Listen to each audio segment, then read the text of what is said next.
group meeting. My name is Brad Hollister. I work for Wisconsin DOT in the Methods Development Unit. It's our team that has primary responsibility for developing our Civil 3D standards and tools, training, and support of our user base within the department. So I'm going to give a brief status update, and then we're going to jump over to the presentation. Russ Nickloy is our featured presenter this week. Russ works with the Master Graphics Civil 3D team. Master Graphics has been a big part of the success of our Civil 3D implementation, and Russ in particular has been an integral part of our team helping getting Civil 3D implemented successfully.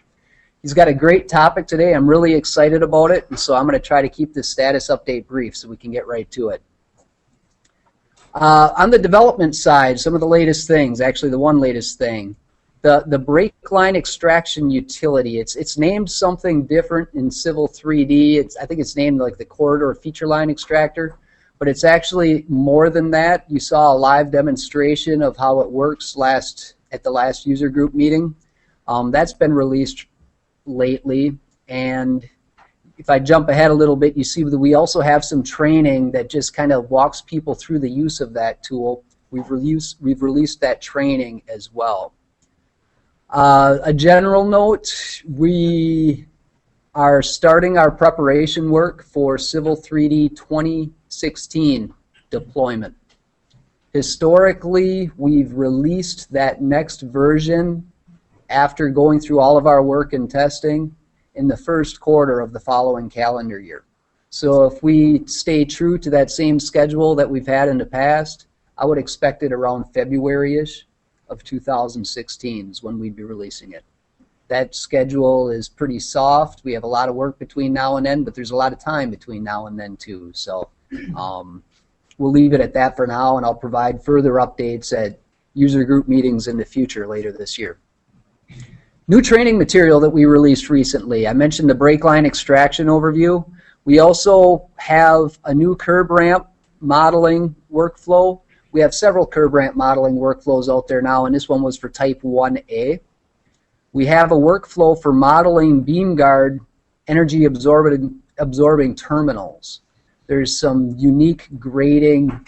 Those of you that have done that design, you're probably aware of the standard detail sheet that tries to describe what the earthwork should look like around those energy absorbing terminals to support them structurally.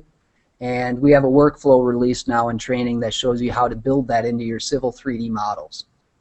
Cross-section labels, working with and managing your cross-section labels. Also, we have several other miscellaneous training additions to the system. Those of you that are on our distribution list probably got a notification of that this morning by email. There's the email that went out this morning. If you're not on our distribution list, or if you didn't get that email, you can sign up easily. We use the same distribution list for sending out notices about our Civil 3D standards and development. So when we have new standards files to share with you guys, we use the same distribution list as we use for the training notifications. This one was a training notification today. And you can sign up for that distribution list if you go to our Doing Business webpage or website, and you go to either the Civil 3D training page. You'll see there's a link on the top left to sign up for updates, or you can go to the location where we have our standards files. You'll see that all of these pages have sign up for updates, and if you hit that link, you can get your name and you'll get the notifications forever afterwards. No, I'm just kidding. There's also an unsubscribe link on that same page too. You can see it right here. So that's the status update. I'm going to turn things over to Russ. Okay, thank you very much, Brad. Turn up my microphone so everybody can hear it. Thank you very much. Welcome everybody to the ACEC Civil 3D User Group. Today's topic is going to be on Wisconsin DOT workflows and efficiencies. You can see on the slide there at the bottom, we do have a link that you can go to get the recorded version of this. So if you want to review it, miss something, not to worry, you'll be able to see the entire presentation screen-wise. We will be able to get you that link at a later time too, so if you don't catch it here, we will be able to get that for you. My name is Russ Nicolai. I'm a Civil Solutions Specialist at Master Graphics in southeastern Wisconsin. On the screen you can see my email, russ.nicolai@mastergraphics.com, first.last at mastergraphics.com. Also my phone number. If you have any questions or any comments about today's session, please feel free to contact me at those places. Also, the Master Graphics website is another place that you could find information or get a hold of our civil team. So just a real quick take a look at our agenda here. Today's session is going to be broken out into little vignettes, if you will, or little individual sessions. We're going to talk about these individual topics. What we did was we took a look at what kind of calls we were getting, what kind of issues people were having, and things that we realized that they weren't aware of or didn't know what the proper way to handle situations were, and we thought we would package those together into a session. And so that is what is primarily listed here, are those particular topics. First of all, we're going to talk about the proper Wista templates, how to start files, how to start projects. There are several different template files at your disposal and which one to use in which situation. It's very important for styles and for text and so forth to make sure that you have the proper template started. We'll go through the reasons why. Next, we're going to take a look at the survey database use. Now, we're going to be focusing on the everyday user use of the survey database. There are survey coordinators that will be taking care of the majority of managing the survey database, and on a day-to-day level, they will be the ones that you go to get information, make sure the information is edited correctly, and so forth. Everyday users should not be editing in the survey database. That's given to specific individuals. However, there are times when everyday users of Civil 3D may need access to the survey database and may need to bring information in, and that's what we're going to be covering there. Is first of all, what would you need, and then how would you access it? After that, we're going to go into editing surfaces need-to-knows, things about editing the surface that either we've seen groups have kind of struggle with or doing incorrectly.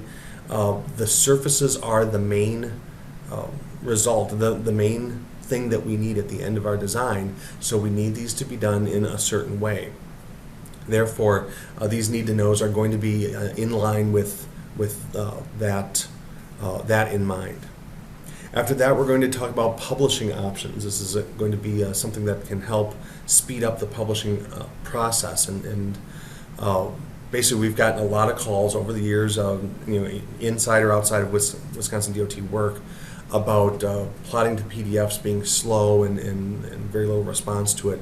We've got some answers to that and just things that you can do to speed that process up significantly.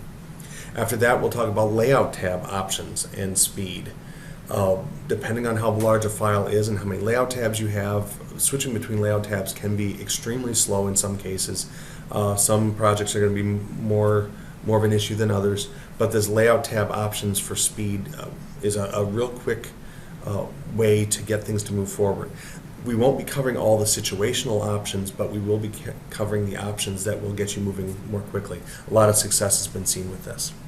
After that, we'll talk about conditional subassemblies. First of all, that you can use conditional subassemblies, but then also what are some of the things that you need to look at and watch for as you are using them. Then that discussion will kind of lead into talking about Wisconsin DOT and Autodesk subassemblies. When can you use them together, or more importantly, when you cannot use them together, and whether you can use them or not. The short answer is yes, you can use both. However, you do have to be careful of the situations that you're in, so we'll discuss that. Then we're going to look at a tool that's meant for adding alignment and station offset information to point objects. Out of the box, points do not have fields for this type of data, but Wista Templates have it built in so that they do have the fields, and they do have a tool that will populate those fields. So this is one of those tools that can be very useful if you need points to carry their station and offset information. Then we're going to look at inserting blocks. There are actually 3 ways to insert blocks. We're going to look at 2 of them that are a little bit more interesting in terms of Wisconsin DOT blocks. So something to look forward to there. And then finally, as part of what Brad said, he talked about the beam guard and slope transition tools. We're going to do a very high level overflight of that. There's a lot of granular detail that we just won't have time to cover, and is actually covered very well in the training videos that have recently been posted. But I want to make sure that you feel comfortable with these tools and understand that they're there and the generalities of how they work. I think the process that was developed here is nothing short of brilliant. They use some tools in ways that are not obvious, and it just comes out with a really good result. So we're going to talk about that as a very quick topic. So let's move into our first topic, however, and that is the proper Wista templates. On the screen there you'll see I've broken out just examples. These are in no way a complete list of the template files. There's many, many more than these. But I've broken them up into drawing templates and sheet templates. The drawing templates are the ones that you're going to use to start files with. They're going to be ones like Wista 14, which is kind of the general template file. Most files will start with this particular template. Then, as another example, the eTopog. I'm going to be using this in a short little minute as part of my demonstration. This is the template file. If you need survey data to be inserted into a file, you'll want to use this because it has all of the points and survey figures and all that style included in it. I have another example of pipes where you have pipe objects. Now if you were to use this for profiles and alignments, those styles aren't in the pipe drawing template, but the pipe objects are. That way you can build the pipes in a file and then data reference them into other files.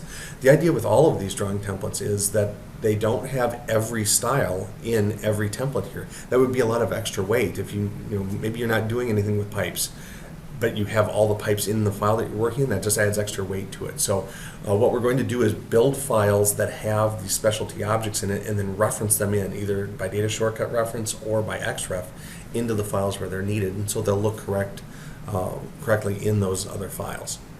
The sheet templates are a little bit different because you do not start files with these. In fact, if you go in to start a file with one, you'll see a big red page that shows up that says do not use this to start files with.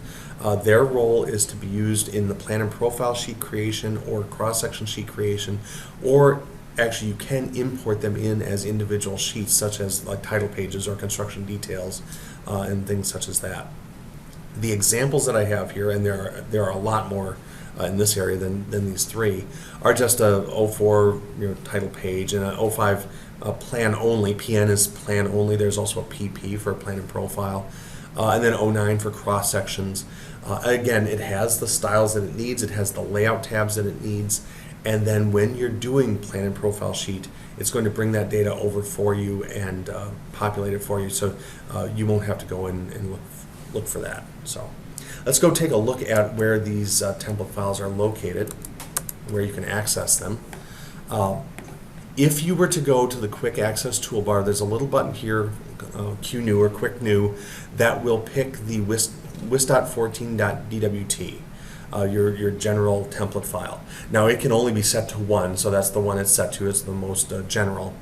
If you need one of the other specialty template files, you go to the menu browser, the big A, and left click that and then choose New.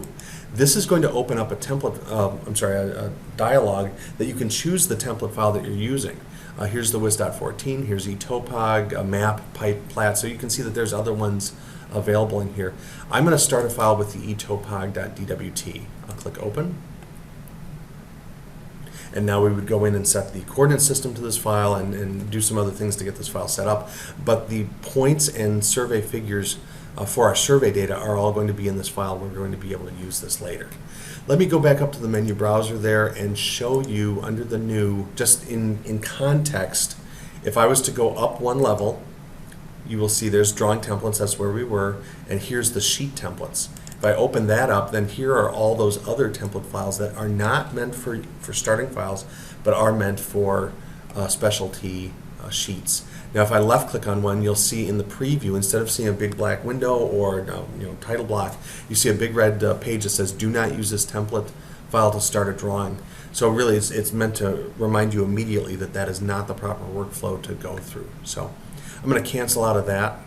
And then let's go into Windows Explorer so you can see where these are located.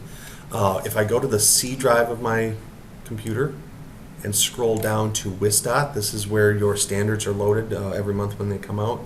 Under Wista, STND, C3D 2014, and then under here, there's drawing templates and sheet templates. That's where we saw it in the dialog box that we were looking at earlier.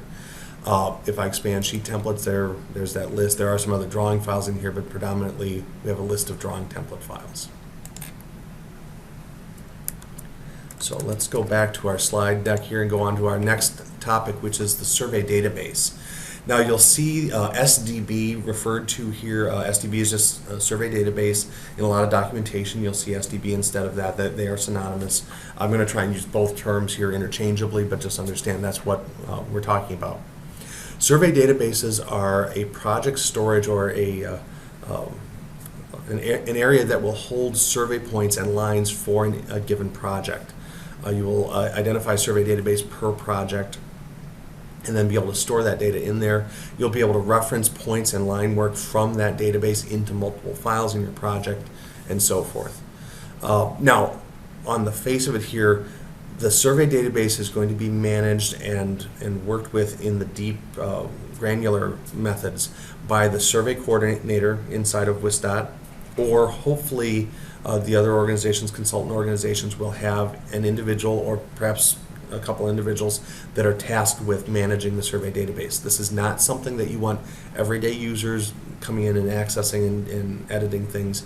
You want to have a chain of command here for this data.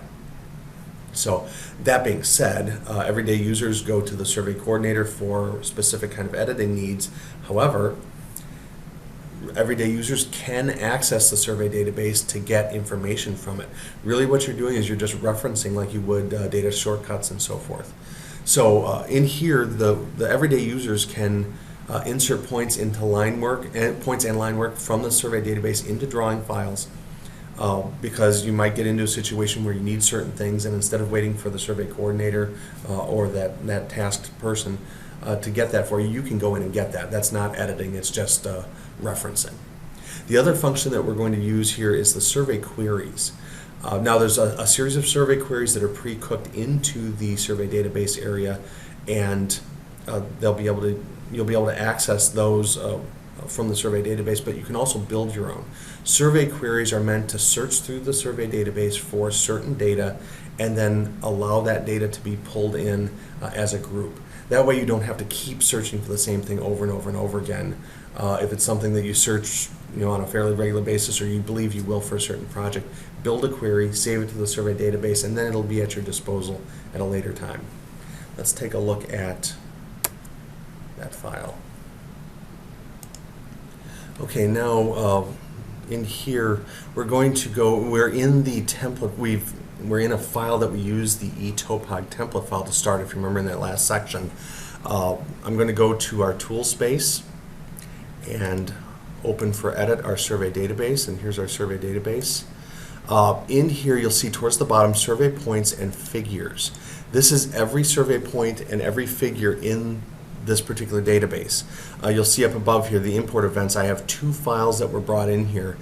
So the survey points and figures are everything from both of those files. So you don't have to worry about, okay, is this from this day's survey, or is this from this file over here? It's from every file that was entered into the survey database. Now, one of the things that you can do to get data from the survey database into the file that you're working in is simply dragging it over. I'm going to left click on survey points and drag, and you do have to wait kind of a heartbeat or two for it to pick up. The left click drag portion does take a second. When you see the cannot do it here emblem, your cursor will turn into the Ghostbuster symbol. That means that you have a hold of it and you're dragging it over. When you drag it into the file, that turns into a box and lets you know that you're about to drop it. I'm going to let go of that drag and drop, and now I've got all of those points in this file. Okay. I'm going to go back to my tool space, grab the figures, and drag that into the file as well, and there are all those figure lines in there. Now, let's say that you realize, oh, wait a second, we didn't want everything. We just need a subset of this. We don't need the stuff to the north and south. We're just interested in this area here where our project is. I need to remove all of this stuff and replace it with the information that I need. I'm going to go back to my tool space and right-click on Survey Points. Go to Points. I do want to point out that there is an Insert into Drawing here. We could have inserted it instead of dragged it in. But there's also a Remove from Drawing. So I'm going to remove all the points from the drawing. Yes, I'm sure that I want to. Now, I did that in this order so that you could see that the points are now gone, but the line work is still there. They are related, and the line work is getting its orders from the points. However, the points don't need to be in the file for the line work to exist.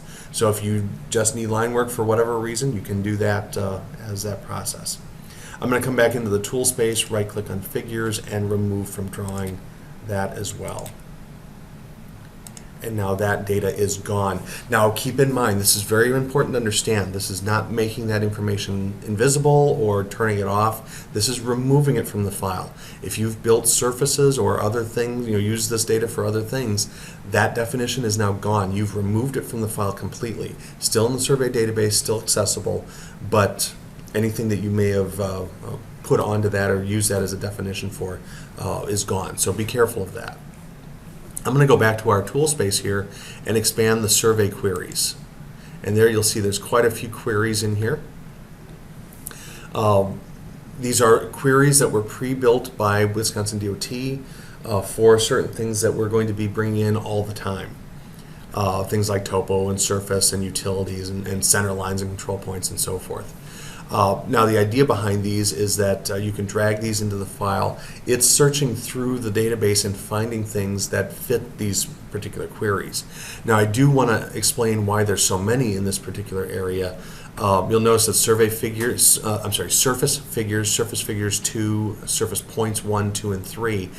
If you're doing surfaces, you actually have to be mindful of 5 different queries to bring that data in. The issue is that the queries only handle a certain number of points per query or descriptions per query, and Wisconsin DOT has just that much more than what it can handle. So what we did was we broke it down into the levels that we could make it work, and we could get it into the files. This is a known issue, and we're hoping that this gets addressed and we can kind of shorten this list. But as it stands right now, this is, we're going to be working with 5 or 3 or 4 things at a time here. Not the worst thing in the world, but I just want to let you know that there's a reason why this is structured the way that it is. So let's bring in some topo information here. I'm going to left click on topo figures, and again, waiting a heartbeat or two, get the Ghostbusters symbol. I'm going to drag that into the file and let it go. That particular query, although it has quite a few bits of information that it's looking for, only found one thing. So we got this topo figure here of a bush line. I'm going to grab a topo figure 2, and again, one object in there. That this happens sometimes in the queries. Just depends on the data that was picked up. I'm going to bring in topo points 1. Actually, I'm going to right click on topo points 2 and insert into drawing. And there you can see there's some points to the north and to the south. Here's the main body of our work right here. And right click on topo points 3 and bring that in. And again, more points. It always zooms to the extent so you can always see exactly what you've brought in. Notice because we use the topog template file, we're getting the proper symbology and the proper line work for the survey figures and so forth. So this is what that template file is doing for you as well. So with that, let's go into the queries, and sure, there's a lot of stuff here that you would use on a regular basis, but what happens if you needed to create your own? I'm going to right click on survey queries. Now there are a couple different places to create a query. Since we're in the tool space, I'm just going to do it from this location. It's same as any other. I'll right click on survey queries and say new. And in the survey query builder, first of all, I'm going to name this center lines. I want to bring in all my center line points and line work. Now down below, we can identify points and figures. We do it separately because there's different definitions for each. But we want to go look at the properties. These are all the properties that we could use, depending on the information that you have at hand or the need that you have. I'm going to go in and choose description because most of the data that a point carries is generally put into the description field by the surveyor, by the office crew who's creating points. The operator area, this is kind of the mathematical part of this. Right now we're set at contains, so we can do a letter combination that the description needs to contain. You can do is equal to or not equal to, or just different mathematical constructions here. Actually, I like starts with when I'm dealing with descriptions in particular, because CL is the centerline description, but CL might show up in another description in the middle of it somewhere. Depending on the coding, you could get repeat information, and you'd have more points than you want or different points than you want. So I'm going to click in the value field and type CL. Notice I don't have to put an asterisk in. I'm just saying it starts with these two letters. After that, anything goes as far as the search is concerned. For figures, I'm going to come down, do the same thing. I'll pick properties. For that, we need name. Figures generally run by name instead of description. But you have a lot of choices there as well. For the operator, I'm going to pick starts with, and then again, we're looking for line codes that started with CL.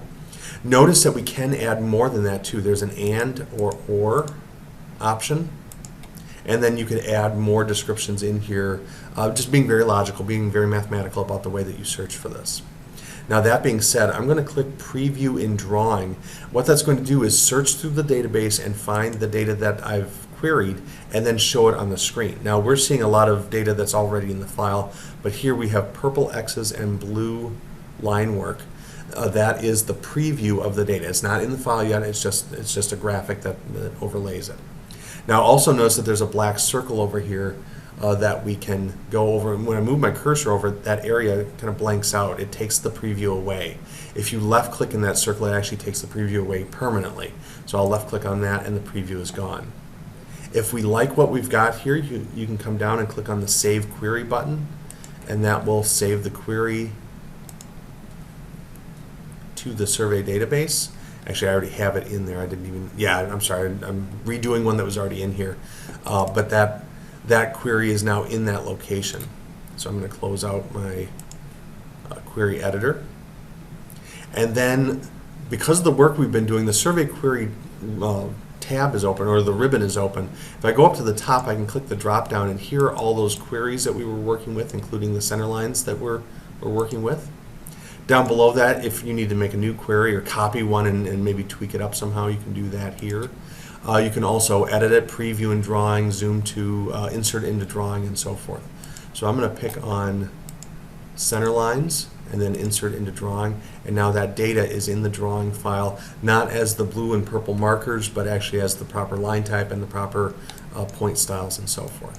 So I'm going to close that out, and then I'm going to back to our slide deck. And now let's talk about the editing surfaces. Editing surfaces in particular are things that, remember I said in the intro that the end result surface is really the most important part here. It's what we're really striving to get to, a perfect surface that we can send out to the field. The first thing that you need to know about editing surfaces in corridors specifically are, don't use the parameter editor. Do not edit a surface using the parameter editor. And again, I know the urge is there because you can get to a lot of granular detail about your design, but there are some complications and some issues that you might have if you do that. First of all, it cannot be guaranteed that other edits down the road will respect the changes that you've made, or that these changes would respect changes that you make later on as well. So it can be a little bit sticky that way. I don't know that that's ever been proved out, but we need to be careful of that. And the second reason is the reason for it, and that is it's very difficult to find where these edits take place. Now, if you are going back into a corridor, you know where you've made edits. It's difficult for you to even find those edits back because you need to know exactly where they are in the corridor to find those edits and tweak them. If someone else is involved in the project, and that's very likely in most cases, they may have no clue that you've edited it, and they will never see any indication, any flag that it was edited. So just stay clear of this. I will admit I've used the parameter editor as a way to check and to troubleshoot and say, okay, what are the numbers at a particular station? But absolutely do not edit with this tool because there are those complications. So that's the first one that we want to look at. The second one is to edit the surface, the corridor surface, sparingly. And I put a screenshot on the screen here of the things that you can't do. The red marks are the ones that you can't do, and the white ones are the ones that you can. The Edit Surface button there, if you select any surface, you're going to get a green context ribbon, and you're going to see Edit Surface as one of the options. And then the big red and white list on the side is what pops out if you click that button. Notice how many red ones there are. Really, there are other ways to edit a surface rather than using these tools. And there are some, again, complications downstream if you do choose to edit with these tools here. The three that you can use, I'm going to skip to the bottom and go with Paste Surface first. Paste Surface is absolutely necessary, especially for the refinement surface process. And there's some other times when Paste Surface is just absolutely necessary. So that's almost a given. You have to use that particular tool at some point. The other two, though, are Delete Line and Delete Point. Those aren't as necessary, but you may find yourself in an area where you need to use them.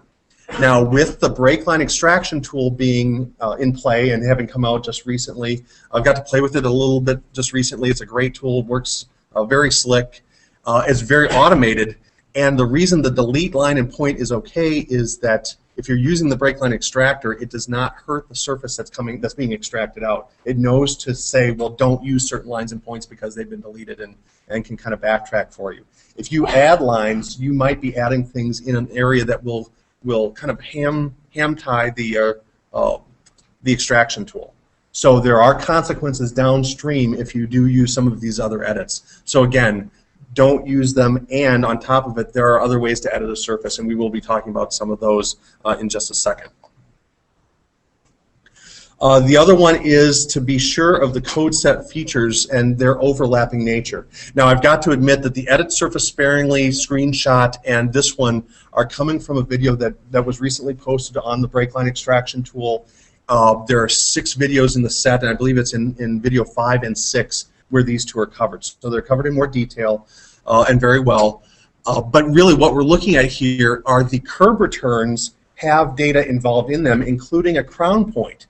Well, if we start at the curb and come back towards the crown, you've got 2 that are overlapping, and for those of you on the audio here, you're not seeing my hands move back and forth, but they are actually coming back and meeting each other at the same location, and you actually have 2 different crown points being defined along these lines. Also, you'll see in the screenshot there where the crown point from the curb return is overlapping the edge of lane of the main road, and again, could cause complications. Labeling is one, but also the feature line, and more importantly, the feature line that can be extracted from it could be an issue. So you want to make sure that you don't have those overlapping. Now, I'm going to zoom in here on the screenshot that I have just to point out, and I'll do this again in the demonstration, but there is really where the problem is. If the crown points meet at the exact same location, not a problem. X, Y, and Z all matches up. The problem is that that's not very likely, especially going around a curve. It just doesn't happen mathematically, and you would have to go in and add those in. So right now I've got a crown point coming in this way and a crown point coming in this way. They don't match up in the X and Y, and so the feature lines that extract from that are not in agreement, and they could cause problems with the extraction at a later point. So that being said, let's switch over and take a look at the files here. I'm going to switch out of my survey and go into the, this is our top surface. I'm going to deal with the editing first. I'm in the refinement surface file here, and you can see what generally happens in an intersection. Let me explain why this happens as well. A lot of people have asked me about this. In the curb return, as it's going around the corner here, at some point it starts to kind of flatten out or kind of get odd where it jumps across rather than cutting through here. Just so everybody can see where it should go, it should start here and continue and cut across like a fan through that area. The problem is that this point can see this point easier than it can see the point that I actually want it to go to. And so it's triangulating across here. It's basically the path of least resistance. Now, the way that we handle this, or things like this, is we just don't give it an option. If we give it a break line in between there, all of those that cut across there will be adjusted to that new location. So I'm going to create a break line through here and cut those off from getting across there. Then they have no other option but to fan out like we would like them to do. Now to do this, it used to be that people would just go in and use that add line tool from the edits that now is marked red. It was a very easy function and you know, like to do it, but like I said, there are consequences downstream. Now I'm going to go up to the line tool or polyline, depending on how you want to handle this. I like the create line because it is a 3D line natively. I'm going to zoom in here and make sure that I get the elevation, X, Y, and Z of this location here, and then also where that point should be going. Now there's a lot of lines really close here, so you got to get the right one. Left click there. I'm going to do that on the other side as well. Just type L to start the line command. It's another alternative that you have. And then continue on. There's lots of other areas. My cursor's hovering here. I think there's a small one in here. There might be other areas around here that need some kind of adjustment like that. Break lines are a great way to do it because the extraction tool will respect that. Now with those lines in there, in fact, you might see that there are a couple other ones already in here that are already being used to fix this. I'm going to go into the surface properties. And there's our surface 25 top definition. I'm going to right click on break lines and add. I'm just adding 3D break lines, so standard is the correct type. I'll click OK. Select those two lines or as many lines as you deem necessary, and that forces the proper triangulation across that middle area. Great for things like this, such as this, where you know it gets a little bit bowed out there and just a short little area, but that really does cause a problem with the grading in that area. So that is the editing surfaces portion of it. Let's take a look at right now the curb return that's right here. The detail is actually going out to the edge of roadway, and then as we get around the corner, it gets to the center line and continues on such as that. The problem is that that's putting a crown point here where it doesn't belong, and then here where this one's also putting a crown point. So they're overlapping.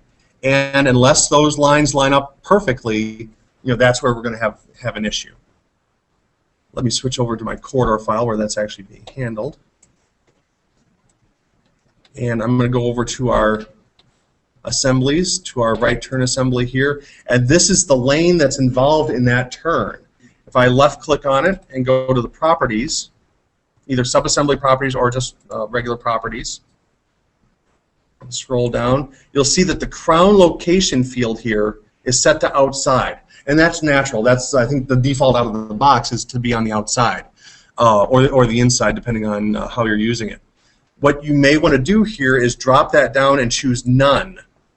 And that means that now my corridor, and I'll rebuild my corridor, that means that the crown points will not be anywhere in those right turn areas. So neither on the edge of lane or where the overlaps are with the other curb return. However, there are consequences to this as well. And that would be that the crown point is no longer there for feature line purposes at all, and also for labeling purpose. Now it's not there either. And that particular tool controls the crown point, the crown base, the crown sub base, and all the lower levels. So you're affecting more than just the very top point when you do something like that. The way that we're going to get around that is to create a new assembly. And I'm going to name it appropriately and so forth. I'll click OK and drop that in. And now come over to our tool palette. I'm going to go down to the generic tools where the mark point tool is. Mark point is a way that you can target things back to each other and kind of use it different ways. I'm going to click on mark point, and in the properties for that, you'll see that there's a point name. That's for the targeting aspect of that tool, but we're not using that. So I'm just going to leave that as none. At this point, that field doesn't mean anything to us. It's the field below it where it says mark point that I'm going to change to crown.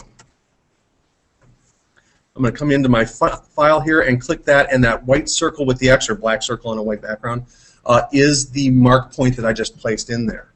Now that's not all we want. That's the top, but now we need the sub-base materials as well. I'll go back over to our tool space, go to the vertical link, and in there we've got a vertical deflection, which my top course is going to be 4 inches. So I'm going to type in 4 with an inch mark, or 0.333 inches. Actually, I want that to be a negative because I want it to go down. I'm going to start from the main point and drop it down that depth. The point code here, I'm going to say is crown underscore base. And I apologize if I spell that wrong. Spelling and capitalization absolutely matters here. You have to have that right, or again, it has consequences. So make sure you look that up. The link codes I don't care so much about because I'm going to say omit the link. I don't want a link. I just want a point code that's out there. I'll left click on this, and that drops that line in there. This bottom purple circle is the one that we just placed out there. I'm going to go back in here and choose that I want to go down a 1.5 feet, 1.5, and this is the crown sub base. And again, make sure that you look at your detail sheet, your FDM. Don't go by the spelling that I used there. I don't want to drive anybody incorrectly here, but that's omit link is on yes, and I'll click that, and now that's there as well. We would then go into the corridor properties and add in a new region that covers the area where those crown points need to be placed, however that's located. Are you saying that's just targeting the alignment and there's no profile it's targeting? Correct. Yep. So if it's targeting a profile, you shouldn't get that error, or would you still? No, you would. And when the question is, if you're targeting a profile, would you still have the issue? And yeah, you would. You could still have the issue because if a point happens here and then you march forward 4 inches, and it doesn't have to be very far off, it would have a different X, Y, and Z. And it's not that the elevation would be all that different. In fact, it would probably be spot on. However, it's giving the feature line something to argue over and could cause a problem. The extraction tool actually does automatically drop lines out for duplication and for proximity. So that could be an issue. And then there might be some other issues as well, but that's as I understand it. So that being said, those are the 2 tools, and just real quick demonstrations of those 2 tools for the editing surfaces. Three things there just to pay attention to. Now let's move on to the next topic, which is the publishing options. I thought this was going to be a short one, but actually I want to show you some things about the publishing, some settings that you're going to want to get to. This is documented, and off the top of my head I'm forgetting where, but we'll be able to see it in the video here later if you need to see more details on this. If you're experiencing slow plotting, especially going to PDF, this is going to be the tool that can help out. What we were getting reports of, and it was very broad, it wasn't just the Wista area, some other organizations were having this issue as well, but plotting to PDF was taking minutes per page, and I don't mean 2, 3, 4 minutes, I mean 15 minutes per page in some situations. Depending on the size of the project, situations were, some were better, some were worse. Basically, the plotting should not go that slowly, and there are certain things that we can switch. First of all, the major one is that there's a tool called DWG TrueView. DWG TrueView is an AutoCAD-based viewer. It's a free viewer. Anyone at all can download it. So if anyone says, no, I can't get to it, yeah, they can. They can download it and get to use it. Autodesk, those with Autodesk software should have it automatically loaded on their machine, so you should have it at your disposal already. Now, the downside to it, in my estimation, is that this tool does not use the sheet set manager that we're already using for our projects. That being said, the sheet set manager is still a great project navigator. So, we're not tossing that out. It's just for plotting purposes, we may drop into this other tool to do the plotting. But the sheet set manager still has a place and a role. It's just not going to link up with this new process. You will also need to make sure that the styles and settings from the Wista plotting, from that C drive, Wista standard, Civil 3D 2014, those styles are also added into where the TrueView folder is on the network. That should all be taken care of for you, but if you ever get plots from TrueView that don't have the right line types or the right pen styles or the right fonts, things like that, that is probably what's gone wrong. Usually you don't think of that until you see the plots like, holy cow, that doesn't look right. Of course that's my design, but it just doesn't look right. That's when you realize, oh wait, the styles and settings had to be moved over to TrueView as well. They have to be shared. So with that, let's move over to, I'm going to go over to TrueView. And to do the batch plot or the publishing command in TrueView, you need to have a file open. Any file will do, but you need a file open. I am going to open one of the files that I'm plotting just because that's going to pre-populate my publish list if I do that. If you don't have the file open, don't worry about it. You can add or subtract whatever files you want from this area. I'm just opening this file up. It's taking a little bit of time there. And I did not clean up these files, so the profile does not look that ugly. I'm going to switch over to a different tab so it looks a little bit better. And the batch plot tool here, there's only one tab in DWG TrueView. In the output tab, batch plot will open up. For those of you who've used base AutoCAD, this is the old publishing tool. It's been around for quite a while, and that's what we're going to use for this. Now, there's certain things that you're going to want to make sure that are addressed in yours, or else things still won't come out correctly. They'll come out fast, but they'll come out wrong. So be sure that you follow through with this. First of all, the Publish To option is set to plotter named in page setup. That's critical. If I click the drop-down, you will notice that there is a PDF option here, and that looks like a great thing to use. It's not. It's using the wrong drivers. So do not use the PDF version. Use the plotter named in page setup. Another thing that we need to make sure that we do is come to Publish Options. Now, this button is here. You can see some of the things here, but I want to show you what the dialog says. I can check right here and know that I'm ready to go. But the first time that you come in here, it may not be set correctly. In fact, I can almost guarantee there's things that you want to change here. The Publish Options, open into a dialog box. First of all, you want the location to be the PDF folder from your project. In fact, I've got this in a practice area that I was working in. I'm going to browse over to my project. And I haven't forgotten where I put my project. Oh. Go in there. We are. And there's my project, there's my Sheets plan, and there's PDF. I'll click Select, and so now I'm going to publish all my PDFs in this process to that particular folder. That's what that folder is there for.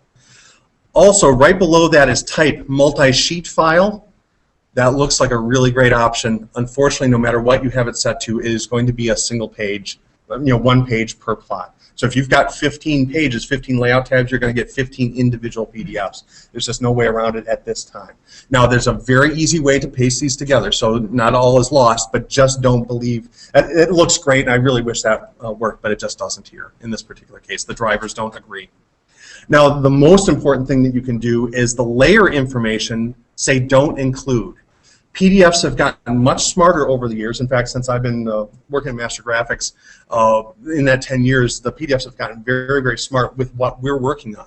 Layer information is a good thing in general. However, if you're starting out with 800 layers, and by the time you plot these, you probably have closer to 2,000 layers, you're bringing all 2,000 layers into a PDF. That is what's slowing the plots down. One of the major things that slows the plots down.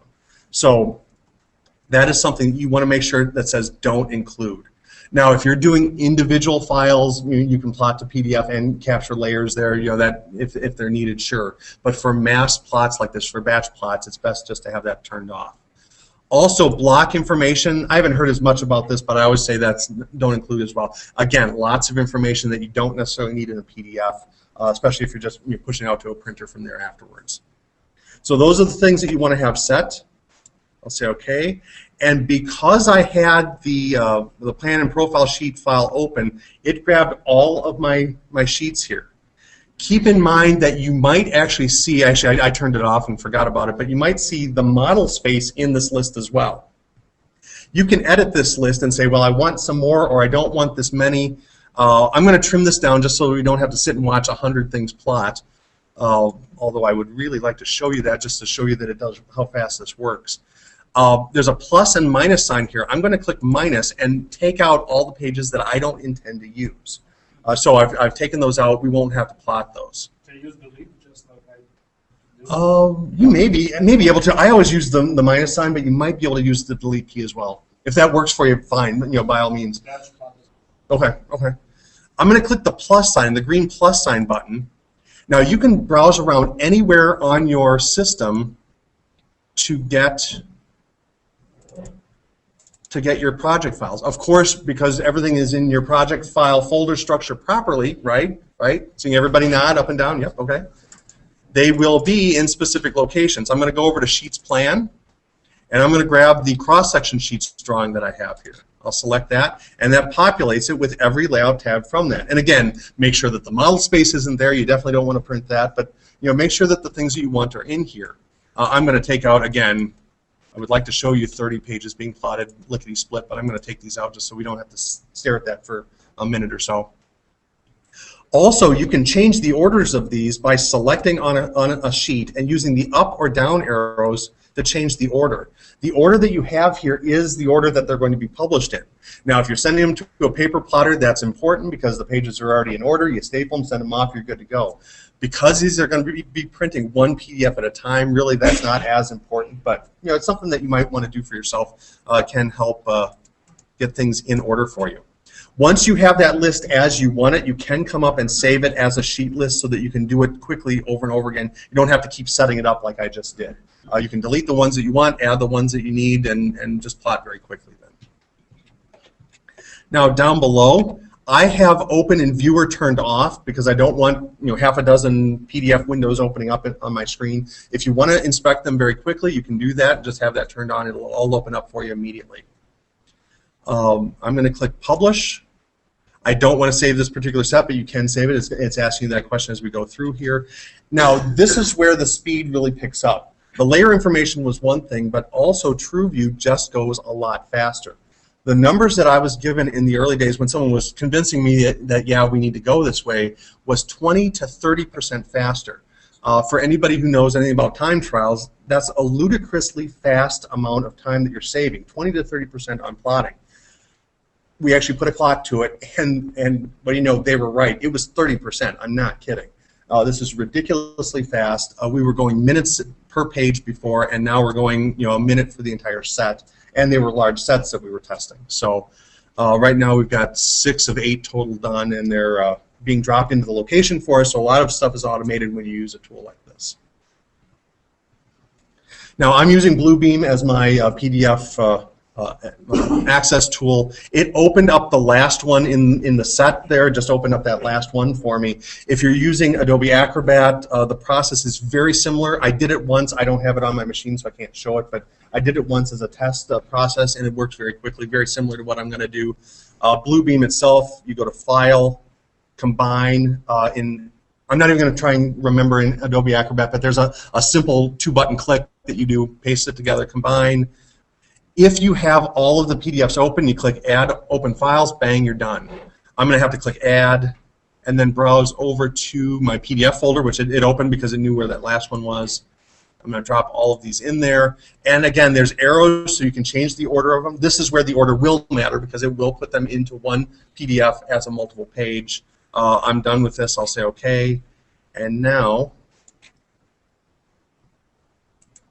make sure this is my multi-page, my bookmark, so I can get to multi-page. I'm just doing that to prove that the one that I have now is multi-page, and I get to any page. Click Print, click Save, send the PDF, and we're done with that. So that is the publishing options that you can use to save a significant amount of time. Let's move on to the next topic then, which is the Layout tab options for speed. Like I said, this is going to be a fairly quick one. I'm going to show you one major thing that most people have been helped with, and that is in the options.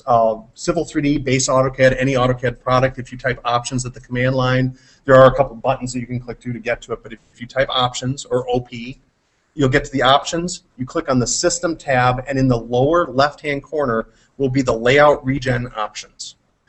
What we're going to be doing is tell it to cache the data in the Layout tab so it doesn't have to keep loading the Layout tabs every time you access them. Basically, that's the problem, is it has to look at it like it's brand new, and it's looking over everything and loading it into memory. If you cache the data, sure, you're taking up some computer resources there, but that means that the movement is going to be much faster. Now, make sure that you understand that the first time that you go into one, it might be a little slow because it's got to cache the data first. Once it's in there, once it's cached, then it'll be much faster, and moving back and forth will be faster at your disposal there. So let's move over to a file here, and I'm just going to type OP or options at the command line.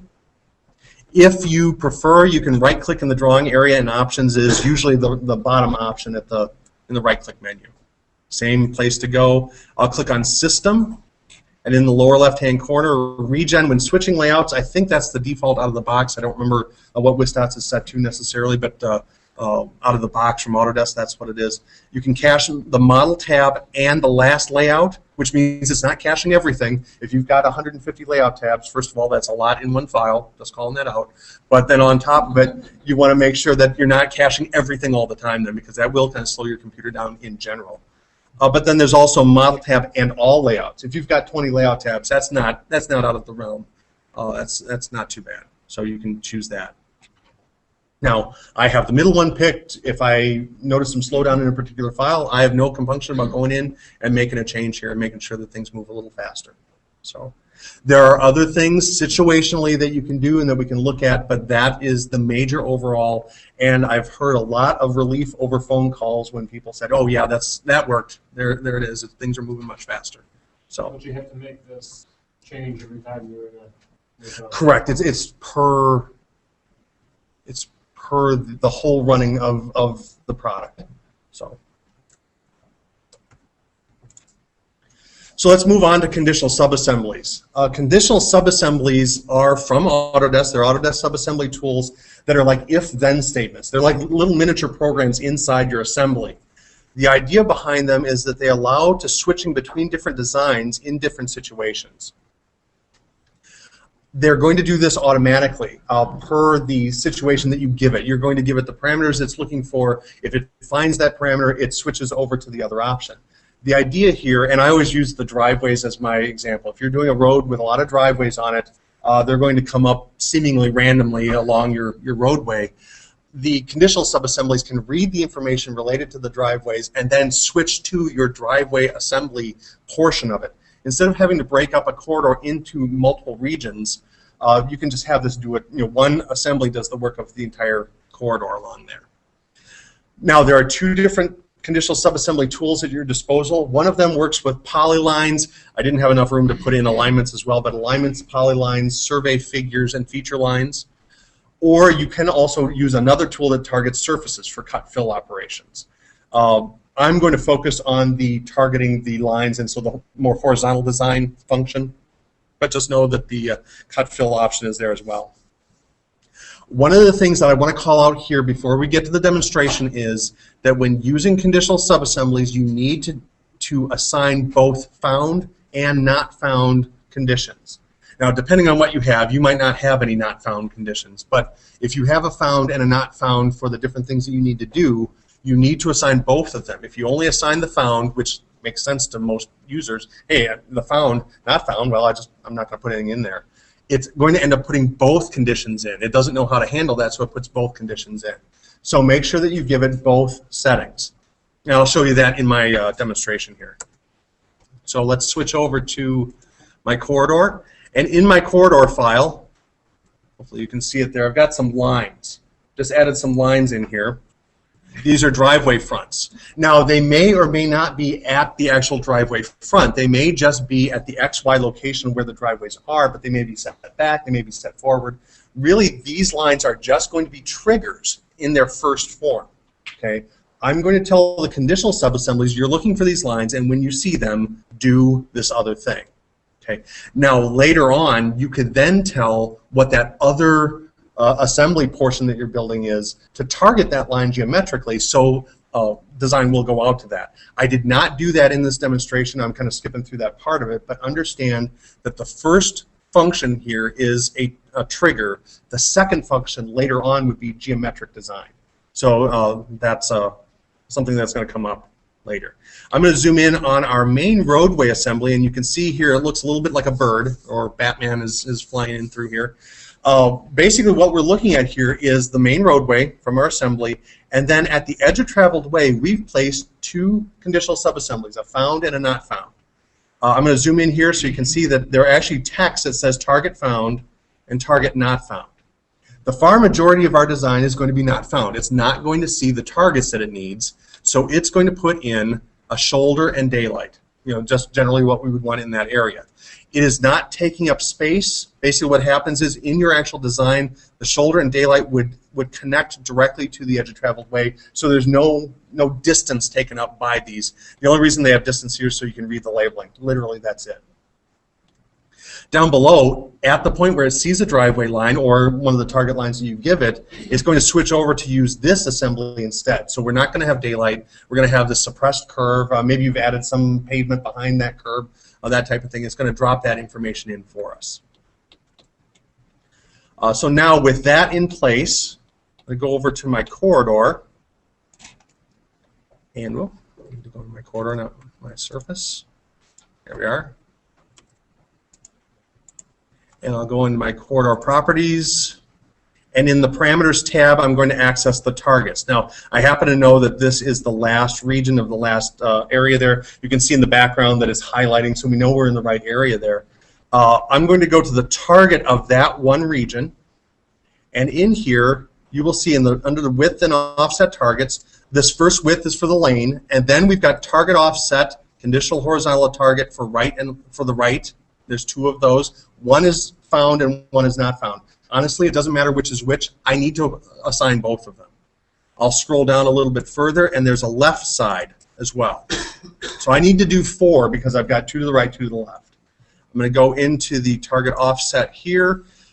Originally, you will have the option to do alignments. So if you've got an alignment that you're targeting, that's great. Driveways, that's a lot of alignments if you're doing it with alignments. You can do it, but that's a lot of alignments. You may choose to choose feature lines, survey figures, and polylines. Now, I can go into the drawing and select one at a time. If I've got 50 of them, I'm not going to do that. I'm going to figure a different way to do that. But you got 1 or 2, you click on Select from Drawing. That closes the dialogues. You come over here, left click on the line, and bang, it's in. In fact, I'll drop that in there real quick. There's my polyline. We move on. Now, I'm going to remove that. If you ever have to remove one, you just click the red X, and it goes away. When I put those lines in, I put them on a specific layer. In fact, we'll see it here in a second. I'm going to click Select by Layer.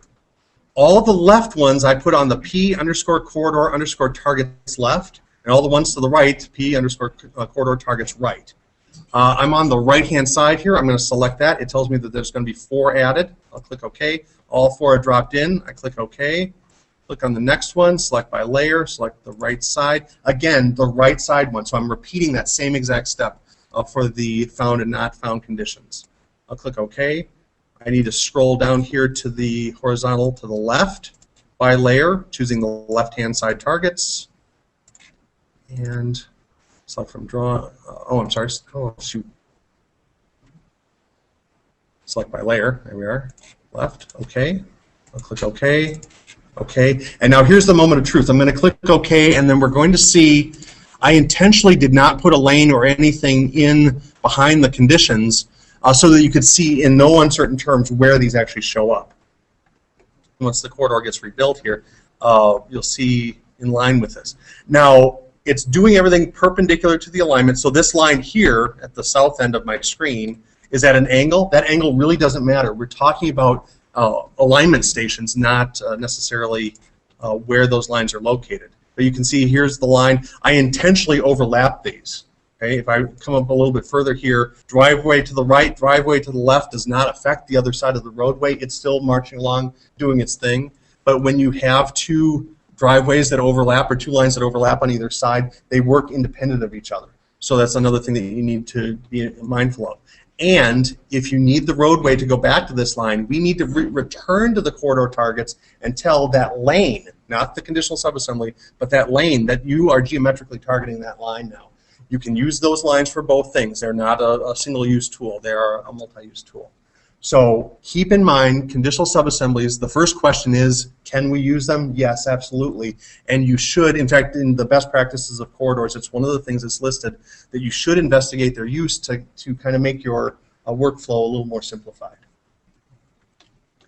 So with that, I'm going to switch back to our slide deck here. And let's look at the Wista and Autodesk subassemblies. Now, I'm not going to go into a demonstration here. There's really not anything to show around this, or not more than what I've got on the screen there. But one of the questions that comes up is, we're doing Wista projects. Can we use Autodesk subassemblies in those projects? And the answer is absolutely yes. The Wista subassemblies were built to fill in what they saw as perceived gaps of design that Wista does all the time, but Autodesk just didn't have a tool to reflect. So the Wista ones are gap fillers. They're added on to that. Now, the Wista ones were programmed some time back, and some new functionality has been added to the Autodesk provided ones that can conflict with the Wista ones if they are used in tandem. And that is the axis of rotation, AOR.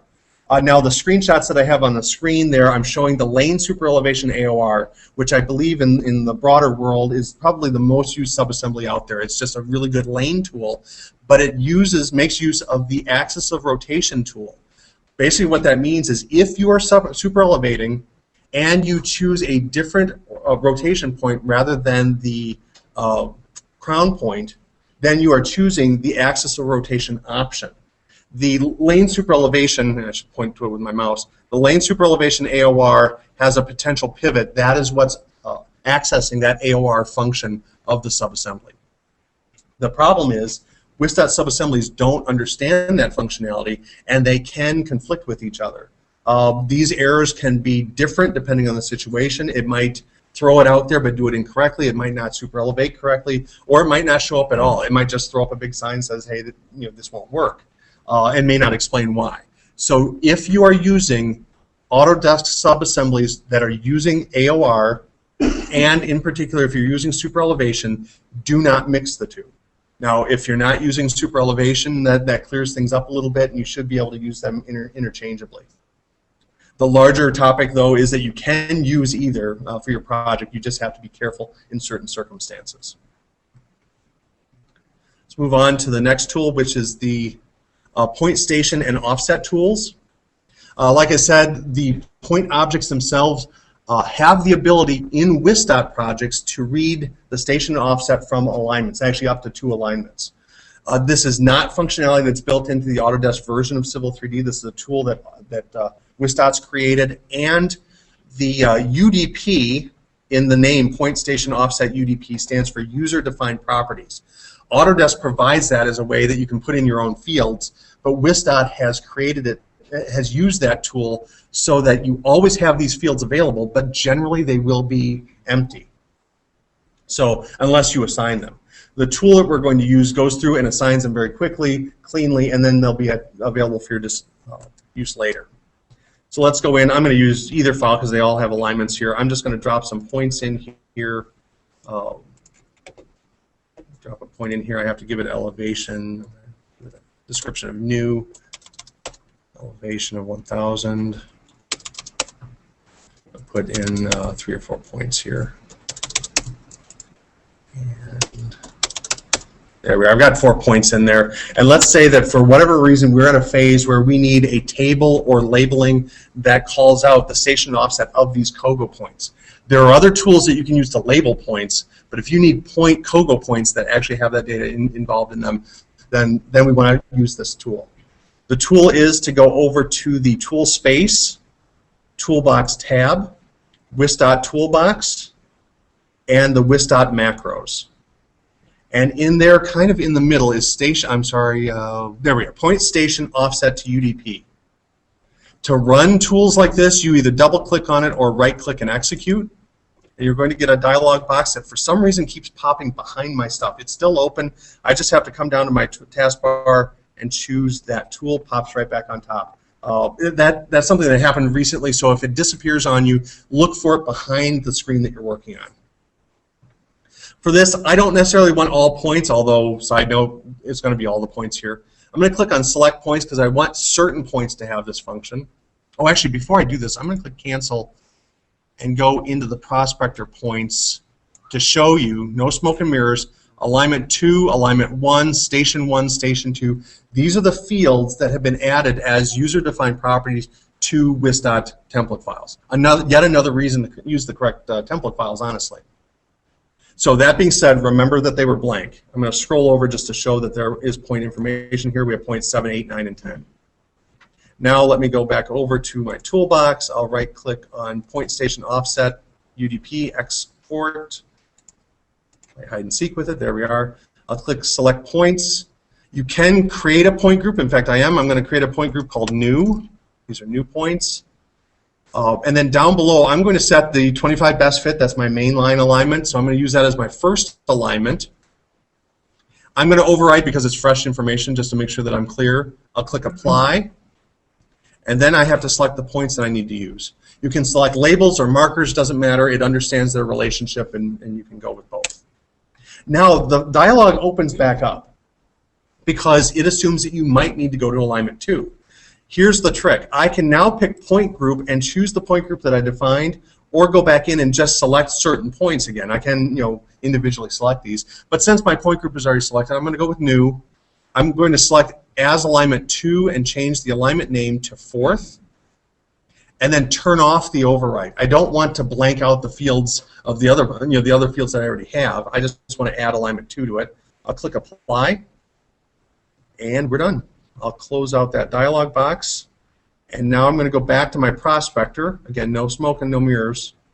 Edit points, and now 7, 8, 9, and 10. If I scroll all the way to the right, you'll see a lot more information, including alignment names, stations, and offset information. Now, the primary use of this is for creating tables. This information follows these points around. You can then export this data and make tables out of it. You can put it into reports, print them out, do all kinds of stuff with it. Once it's available, then the use is really up to what you need it for. You can move around the points and add points and also dynamic. I'd have to check that. I think so. Generally, that is the case, but for that tool, I'm not sure if it's directly linked. It should be, but I'd have to check to make sure. So let's move back over to our slide deck and talk about inserting blocks. Now, there's actually 3 ways. I'm going to talk about 2. The main way to insert a block is to say the insert block command, browse around, find your block, drop it in. Wisdot has so many blocks that you can use at your disposal that what I'm talking about is much more focused on one of their signs or one of the things that you need from Wisdot directly. The 2 methods that I'm going to suggest here are one for the tool palette. There's some benefits and some detractions to it. The benefits are that they're very easy to get to. Once you have them open, they're very quick to get to, and you can drop them in without a lot of hunting around. The downside is the first time you access this palette, we've heard response times of close to 7 to 8 minutes, depending on the tools that you're accessing. The first time. Just like the layout tabs, after that they cache in and things move a lot faster. If you're about to go to lunch, click on the tab, go grab a sandwich, come back, and by that time it should be up and running, and then you shouldn't have a problem. I really like the tool palettes, and I like how these things are structured, but because of that time delay, the other option is go to Design Center. Design Center is kind of like an Autodesk version of Windows Explorer. You can browse anywhere on your network and find blocks and other tools that you can drag into a file. For what we're going to do, we're going to go into Wisdot settings and just grab the things that we know that we need from that, official things. I'm going to go over to our file here, and I'm just going to go over to my tool palette and expand that open. If I hover over the name bar, see where my cursor is located there, I'll right-click, and in the list here, you'll see Civil Imperial Subassemblies and Wisdot Manage. And this is where Wisdot Topog, right-of-way, sheets, and signs are. Depending on the blocks that you're looking for, they're going to be in one of those subsystems. Some of them are faster than others. The signs, I think there's so many that it does take a little bit longer. I think the right-of-way ones go fairly fast, 2 or 3 minutes to open. I'm not going to do that here. We're already short on time. We're moving quick here. So I'm going to go in and just type DC for Design Center. There is an icon up in the ribbon that you can go to if you prefer. In here, I'm going to go to the C drive. I'll scroll down to the Wisdot folder, the STND standard folder, Civil 3D 2014, and then there's a whole folder just for blocks. Under blocks are a series of drawing files that act like little libraries. Each file has a series of blocks inside of it. In particular, I'm going to scroll down to the signs because those are, there's so many things and they're broken up so well. Notice that there's signs S, signs J, signs M, signs R. So they're broken up alphabetically. If I know that I need an M sign, I'm going to expand signs M, 14, and there you will see blocks in particular. I'm also going to call out layouts, but then also dimension styles, layers, and other things that you could bring in. Some of these may not be populated. You're always going to see this list. Now, what you're going to want to focus on most of the time is go to blocks, and then scroll through here and find the name of your block. Let's say that I want M16B. I'll left click on it and drag it away. Sometimes it takes a second to pick up, so wait for the Ghostbuster symbol. You can't do it here, no smoking sign. Drag that over to the file and drop it in, and there is our block. The same as the insert command would have been, only you've been able to mine it out of a file and get it in here. If that block has attributes, and I'm almost certain this one does, you double click on it, set the attributes the way that you need to. This one's a dynamic one, so you have a list of different visualizations that you can use. So lots of different things that you can do with it after it's in place. All of that functionality is still there. That hasn't changed. It's just how you access the file. So you can get to that data very quickly. So that is the process for dropping in blocks or inserting blocks. We are way, way short of time, so I'm going to do an extra fast version of this last one. I'm going to call out at the bottom of the slide, the video series on this is 080180. This is going to give you the granular detail of this. In fact, I'm not even going to, I'm going to try and pop over real quick to show you some stuff, but I'm going to do this very quickly, so I apologize for the time here. What the idea here is that you have better control over transitions of slopes between slope areas or behind beam guard design areas. Basically, the designs just don't transition slowly enough or over enough distance naturally. They transition between frequency lines, which are usually 5, 10, 25 feet apart, and you need 100, 110 feet, larger areas. This is going to allow you to identify those slopes using profiles. The idea is that originally we had super elevation tools that did this. Fairly complicated. I liked the method. In fact, I still like the method. I just think this is so much more innovative and easier to use that I gravitate towards this new particular tool. And I think I used the word brilliant before, and I'm not backing down off this. It's a brilliant idea of how to do this. There are assemblies that are pre-created that interpret the profile data and can bring that data forward and tell different slopes to act different ways depending on your profiles. Now, in our file, I don't have anything set to do this with, but I am going to drop in an assembly. Most of the Wista subassemblies are on this tab here. The other Wista tab are all pre-cooked assemblies. I don't know if you've dropped into any of those yet, but basically all you have to do is scroll down through here. If you see setup slopes SE slope, that's super elevation slope control. That is the last version of this kind of functionality. I'm looking for profile slope control. I'm going to drop in BG, which is beam guard left. Profile slope control, just left click on it. Come in here and left click and drop that in. I'll hit escape to let go, or else I'll drop in multiple ones. There are some parts in here that you can't see that are doing the heavy lifting. There are some points that basically they've suppressed the visual on, but they tie into the profiles that you make. What you're going to do is go in and make profiles that identify, instead of elevation, slope. So you're going to say, give me a profile line at 0.25 feet of elevation. That translates through these tools into 4:1. I'm going to get the math wrong, so I'm not going to try it, but 4:1, 3:1, you type in the decimal, and then that's going to translate over to slope. In the assembly, this is what that looks like. We'll go to construction. Targets, these 4 that are targets are the ones that you can't see, and they are the ones that in your corridor you'll say, target my profile. Target the profile that is giving me the slope. Then that information, which is filled in right here, is used by this target horizontal only. If you notice that there's this use column and it's checkmarked, the default input value is grayed out because it's getting its marching orders from whatever's called out over here. If this is checkmarked, this has control over it. This is reading target grading link. That's this one right here. So whatever this is targeted to, if you're targeting this to a profile that's at elevation, using air quotes for those that can't see me, that are at elevation of 0.333, then you are going to get a slope of 0.333 or 4:1 or whatever that, 3:1, whatever that works out to. So that is what's going on under the hood. I apologize for the quick run through on that. However, as I mentioned, video series 080180 is very good at describing the granular details of what you're going to have to do and walks you through the process. I highly recommend going through that as the process. So that being said, that is the end of the presentation. As we said, the recorded version of this is going to be at the bit.ly Civil 3D link. Please, please, please fill out the evaluation surveys. It does influence how the user group is going to move forward.